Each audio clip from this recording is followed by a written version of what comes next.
Russian forces have managed to slice the Ukrainian Bakhmut pocket in two overnight, reducing the Ukrainian controlled territory of Bakhmut by nearly half.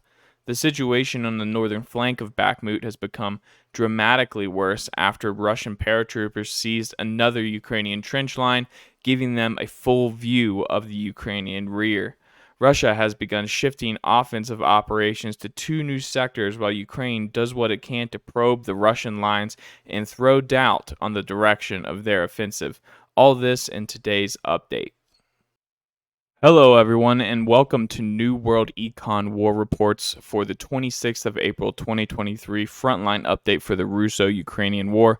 Before we get started, please consider hitting both that like and subscribe button, totally free for you, but a big help for me to grow the channel. Also considering hitting the bell icon so you do not miss the next update. The Battle of Bakhmut has taken a horrible turn for the Ukrainian army in just the last week. First, with Russia capturing a line of trenches to the northwest of the Ukrainian pocket in town just a few days ago. This was a move that most experts agreed could dramatically reduce the quantity of supplies and reinforcements that could make it into town. We now have yet another development about 1 mile to the east, where Russians have managed to capture two more smaller trench lines, along with a hilltop that grants them a perfect view of the far western side of Bakhmut and the Ukrainian rear. There are already some sources and reports that are suggesting that this has completely cut off the Ukrainian army in Bakhmut from all escape. Personally, I think it still might be too early to make such a claim, but the Russians are currently reporting that they are thwarting all Ukrainian attempts to move men and material into the city by destroying their convoys in the fields west of town. Of course, this would be very bad news for Ukraine, but it is the type of claim the Russians make very frequently without any evidence to back it up. So I would prefer to see something like drone footage or images from the battlefield. Focusing on the Ukrainian hold in Bakhmut itself, the situation here has changed very dramatically in the last 48 hours since my last report, with almost 50% of the remaining Ukrainian held territories of the town falling into Russian hands. In the north, Russian Wagner mercenaries are sweeping through the residential housing sectors very rapidly and have captured most of the old army base. In the center, Russia has mopped up the rail yards and the areas immediately to the west of that. It looks like a lot of it is just warehouses, and they continue to advance through the dense high rises close to the center. But it is in the south that has seen the worst developments for the Ukrainians. Wagner mercenaries have practically surrounded the industrial college and advanced to the north and cut the main avenue that connects the Ukrainian-held high-rise district to the southern part of Bakhmut. Essentially, access has been cut between the castle's keep and her walls. It is hard to tell how long Ukraine can continue to hold Bakhmut like this. There are still some streets and back roads that can be used for men and supplies, but if the Rus keep advancing at this pace, then those will soon be cut off, and southern Bakhmut will fall. Once the south falls, I'm afraid there will be more truth to the claims that the remaining Ukrainian army will be trapped. So right now, the situation in Bakhmut, it is what it is.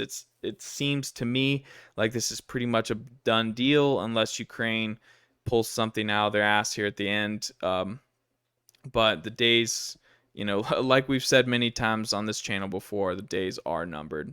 The next sector to talk about is Avdiivka. Over the last few days, Russian and Ukrainian activity has picked up in the area. On one hand, the Russians managed to capture all the fields and establish themselves at the rail line to the north of Krasnogorovka, but to the west, the Ukrainians managed to push the Russians back from the rail line at Stepove, removing some of the immediate pressure on Bakhmut.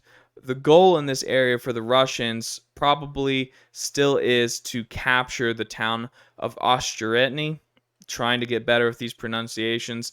This is the direction that Russian forces appear to be moving in. To achieve this, the Russians will first have to capture Novo Kalinove and Karamik, a move that will also significantly strengthen Russia's position north of Avdiivka simply by providing more strategic depth. Of course, the Ukrainian goal here is to defend against this and prevent the Russians from achieving these goals. The next area of the Donbass to discuss is actually north of Bakhmut in the areas around Kreminna and Seversk. First, sometime in the past week, the Ukrainians seized the fields and forests directly to the west of Chervonopopivka.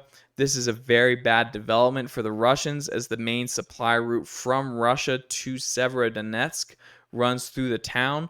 We then got reports of a Russian counterattack that forced the Ukrainians back from the forests, but as of today, they still maintain control over the fields.